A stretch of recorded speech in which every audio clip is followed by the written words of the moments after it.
Right now, there's an old-timer up in the hill country who's burned a fire in his stove every single winter night for over 50 years.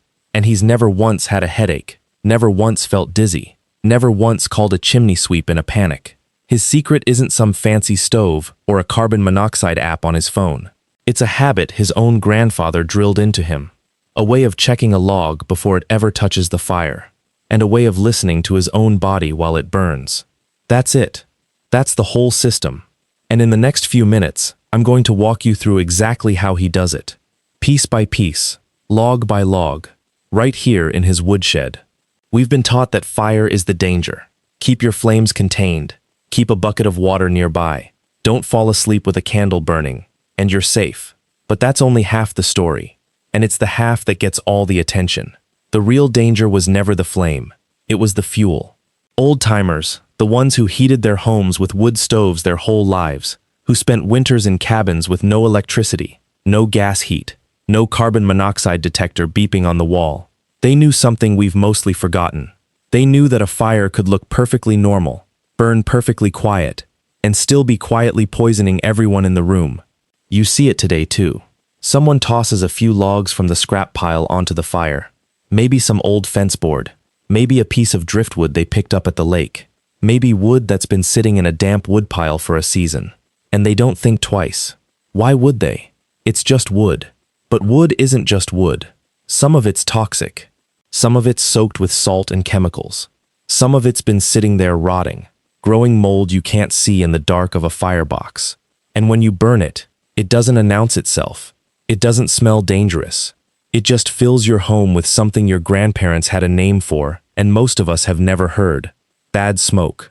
That's what killed that family in the Dakota Territory. And it's what still sends thousands of people to the emergency room every single winter. Not because their house caught fire, but because they trusted a fire that was never safe to begin with. The good news is, this is knowledge. Not luck. Not expensive equipment. Just knowledge. The kind your great-grandparents carried around like common sense. And the kind that slipped through the cracks somewhere between then and now. Today, we're bringing it back. Old-timers didn't just throw wood on a fire and hope for the best. They had a system, a way of checking, testing, and reading a fire that kept their families safe for generations. We're going to walk through it piece by piece. 7 checks, 7 pieces of wisdom. Learn these, and you'll know more about safe fire burning than most people who've been doing it their whole lives.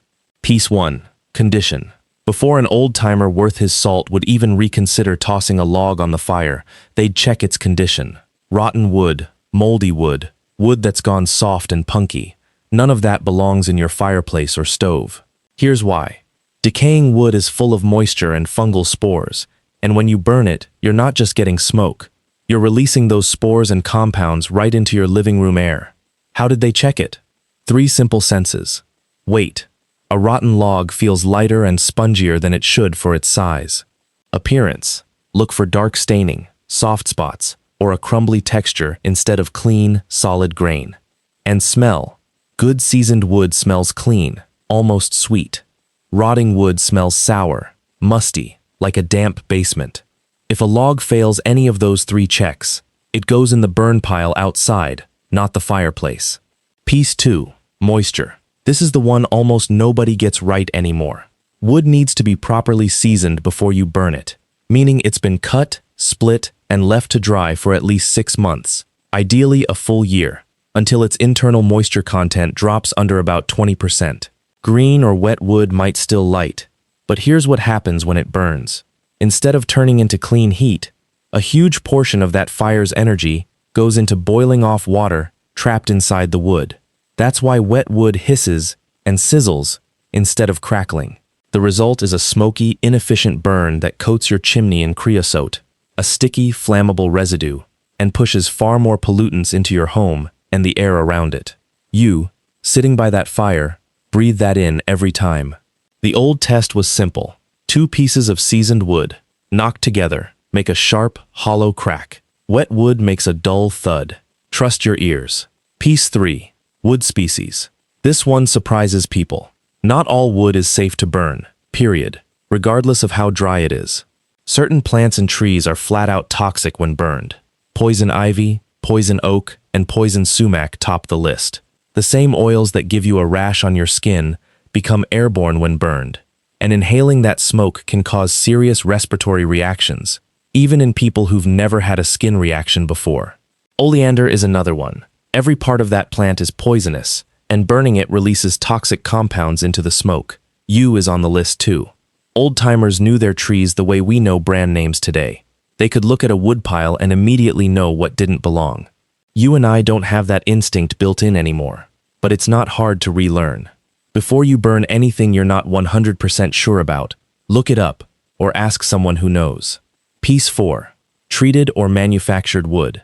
This is the big one, and it's the one people mess up constantly because it's so tempting.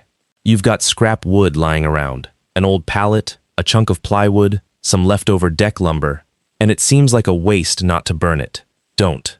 Pressure-treated lumber is chemically infused with preservatives that turn toxic when burned.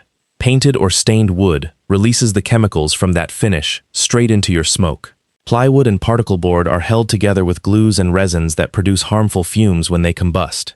And pallets, unless you know exactly where they came from and what they were used to transport, are a gamble you don't want to take. Railroad ties are treated with creosote and other preservatives specifically to resist rot and pests for decades, which means they release concentrated toxic smoke when burned. None of it belongs in your fireplace, your wood stove, or your backyard fire pit. If you didn't cut it from a tree yourself, or buy it specifically as seasoned firewood, treat it as an unknown. Piece 5. Driftwood. Here's one that catches people off guard, especially if you live anywhere near the coast. Driftwood looks perfect for a fire. It's dry, it's already down, it's practically begging to be burned.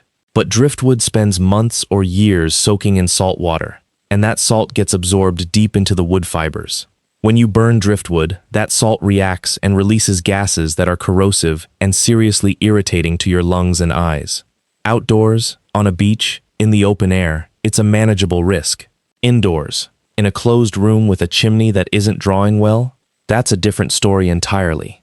The old rule of thumb was simple. Driftwood stays outside, in the open, and nowhere near an indoor hearth. Piece 6. Read the fire. Even with perfect wood, old-timers never just lit a fire and walked away. They watched it. A healthy fire burns with flames that are mostly yellow and orange, producing thin, light-colored or nearly invisible smoke.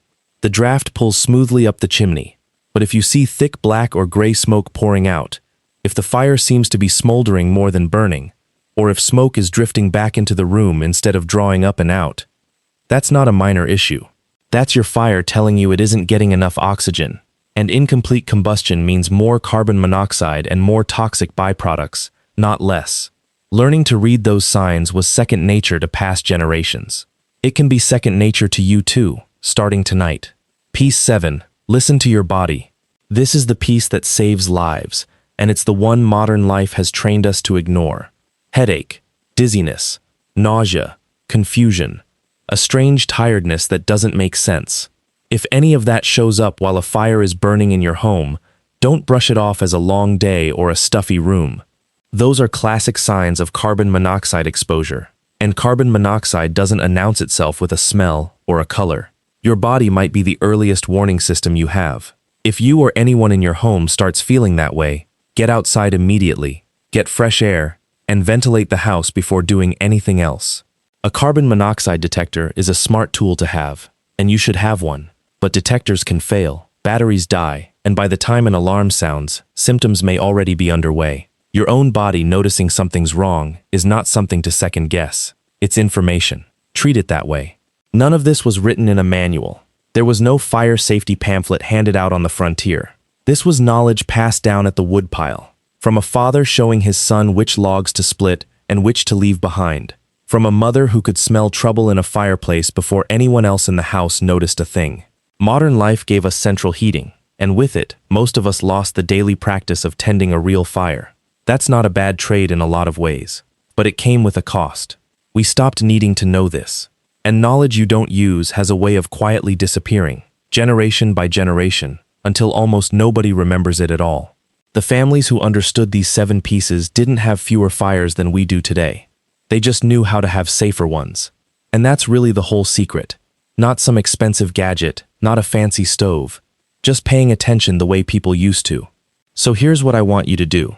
Next time you're loading up your fireplace or your wood stove, run through these 7 checks in your head. Condition, moisture, species, treated wood, driftwood, reading the fire, and listening to your body. That's it. That's the whole old-timer system, and now it's yours too. Drop a comment and tell me which one of these you didn't know before today. I read every single one, and I'm always surprised which piece surprises people the most. And if you liked digging up wisdom like this, stick around, because next week we're going even further back, into the old tricks farmhouse families used to keep their homes free of ants and mosquitoes without a single can of store-bought spray. You won't want to miss that one. Subscribe if you want more of this forgotten, practical knowledge showing up in your feed, the kind of thing that used to just get passed down, quietly, from one generation to the next, until it didn't anymore. Because the old-timers weren't lucky, they were paying attention, and now, so are you.